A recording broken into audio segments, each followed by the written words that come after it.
Gak manusiawi motif Menlu Israel perdalam hubungan dengan UEA usai pembantaian Gaza dipertanyakan.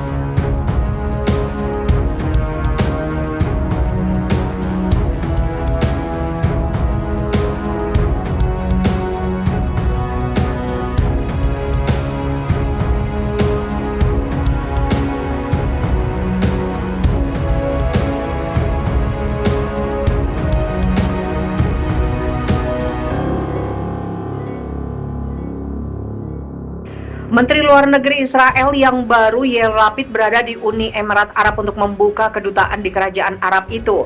Rezim tersebut mengambil langkah aliansi tingkat berikutnya hanya beberapa minggu setelah pertumpahan darah oleh Tel Aviv di Gaza.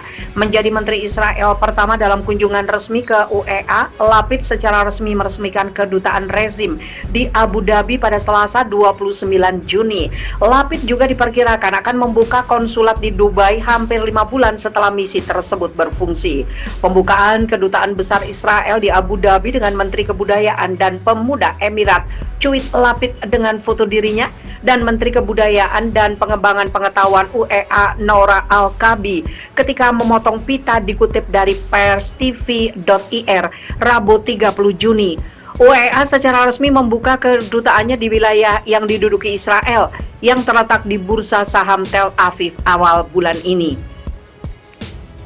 Para menteri Israel sebelumnya telah mengunjungi negara Arab, tetapi Lapid adalah pejabat paling senior yang melakukan perjalanan tersebut dan dia menjadi yang pertama melakukan perjalanan dalam misi resmi. Selama kunjungan 2 hari, ia akan dijamu oleh mitranya dari UEA Abdullah bin Zayed Al Nahyan untuk pembicaraan tentang berbagai masalah bilateral. Kedua belah pihak yang mempertahankan kerjasama rahasia selama bertahun-tahun mengumumkan hubungan mereka pada Agustus 2020 sebagai bagian dari perjanjian yang ditengahi oleh mantan Presiden Amerika Serikat Donald Trump. Kunjungan tersebut memiliki arti penting tambahan sejak terjadi beberapa minggu setelah dispensasi politik baru mulai berlaku dari Tel Aviv mengakhiri 12 tahun pemerintahan Benjamin Netanyahu yang memuji kesepakatan normalisasi yang ditengahi Amerika Serikat dengan UEA dan Bahrain sebagai pencapaian pribadi. Terkait dengan itu, faksi-faksi Palestina dengan suara bulat mengecam kesepakatan itu sebagai tikaman dari belakang dengan gerakan perlawanan yang berbasis di Gaza. Sementara milisi Palestina menyebutnya hadiah untuk pendudukan dan kejahatan Israel, dan otoritas Palestina yang bermarkas di tepi barat yang diduduki mengecamnya sebagai pengkhianatan terhadap perjuangan Palestina. Pembantaian di Gaza. Pada bulan Mei tahun ini, hubungan UEA Israel menghadapi ujian lakmus pertamanya ketika rezim Israel meluncurkan kampanye pemboman baru di jalur Gaza yang terkepung menewaskan lebih dari 300 warga Palestina. Terlepas dari klaim jangka panjang mereka untuk mengadvokasi perjuangan Palestina melawan pendudukan Israel, Emirat tidak melakukan apapun untuk menghentikan pembantaian sesama warga Palestina di Gaza, apalagi meninjau kesepakatan normalisasi dengan Tel Aviv. Hanya beberapa hari setelah rezim Israel mengakui kekalahan gerakan perlawanan Palestina, diikuti oleh gencatan senjata yang difasilitasi Mesir, Israel dan UEA menandatangani perjanjian pajak untuk memfasilitasi investasi di ekonomi masing-masing dan untuk menghilangkan pajak berganda.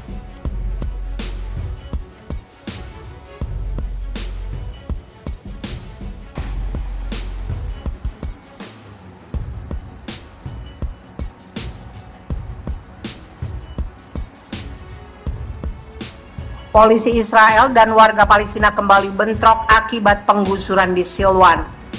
Polisi Israel dan warga Palestina kembali bentrok akibat masalah penggusuran permukiman warga. Dikutip dari kantor berita Reuters, kali ini penggusuran di kompleks Silwan, Yerusalem Timur yang menjadi pemicunya. Warga setempat merasa aparat Israel telah bertindak semena-mena dengan mengusir mereka tanpa kedudukan hukum yang jelas. Bentrokan tersebut tidak ayal menghalangi penggusuran yang hendak dilakukan aparat Israel. Mereka hanya berhasil menghancurkan satu bangunan. Per berita ini ditulis, sebuah toko daging bernama Rumah Potong Harbira Jabi yang tidak jauh dari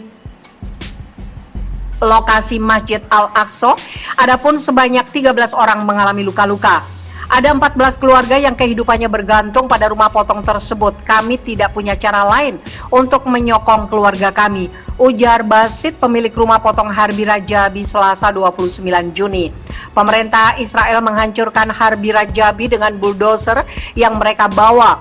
Adapun Harbi Rajabi adalah salah satu dari 8 properti yang dijadwalkan Israel akan dihancurkan sesegera mungkin. Israel menyatakan ke-8 bangunan tersebut berdiri secara ilegal dan akan diubah menjadi ruang terbuka hijau.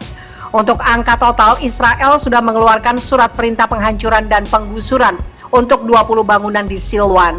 Kedua, hal tersebut akan dilakukan secara bertahap. Sementara itu, untuk jumlah bangunan yang ilegal, Israel mengklaim ada 60 bangunan di Silwan yang memenuhi kriteria tersebut.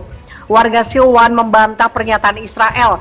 Mereka mengatakan sudah puluhan tahun tinggal di Silwan, bahkan sebelum Yerusalem Timur diambil alih negeri Bintang Daud itu pada tahun 1967. Oleh karenanya, tidak masuk akal Israel mengklaim bangunan-bangunan di Silwan berdiri secara ilegal. Cucu-cucuku mulai bertanya soal penggusuran dan saya tidak bisa menjawabnya. Mereka masih anak-anak, apa yang bisa kukatakan? Memberitahu mereka rumah akan dihancurkan, ujar salah satu warga Nader Abu Diab. Dia menambahkan bahwa sulit mengurus izin pembangunan di Yerusalem Timur karena Israel nyaris tidak pernah memberikannya. Deputi Wali Kota Yerusalem Timur, Aryeh King, mengklaim pihaknya sudah memberikan waktu kepada warga Silwan untuk segera membereskan bangunannya sendiri. Namun karena tidak ada yang melaksanakan, maka penghancuran dilakukannya langsung. Wilayah Silwan nantinya akan diubah menjadi taman dan bangunan publik. Kaitannya dengan naskah di Alkitab menjadikan Silwan sebagai situs bersejarah, ujar King. Di belahan lain Yerusalem Timur, warga dari permukiman sejarah juga menanti kepastian soal status hunian mereka. Bulan Mei lalu, isu sejarah memicu pertempuran selama belasan hari antara Palestina dan Israel.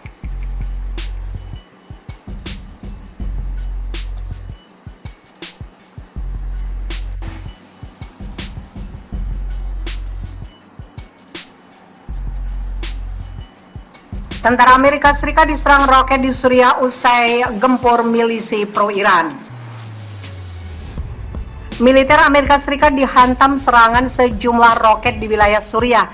Serangan roket ini diduga merupakan balasan untuk serangan udara yang dilancarkan Amerika Serikat terhadap milisi pro-Iran di Suriah dan Irak pada akhir pekan. Seperti dilansir Reuters Selasa 29 Juni, militer Amerika Serikat dalam pernyataannya menyebut tidak ada laporan korban luka akibat serangan roket tersebut.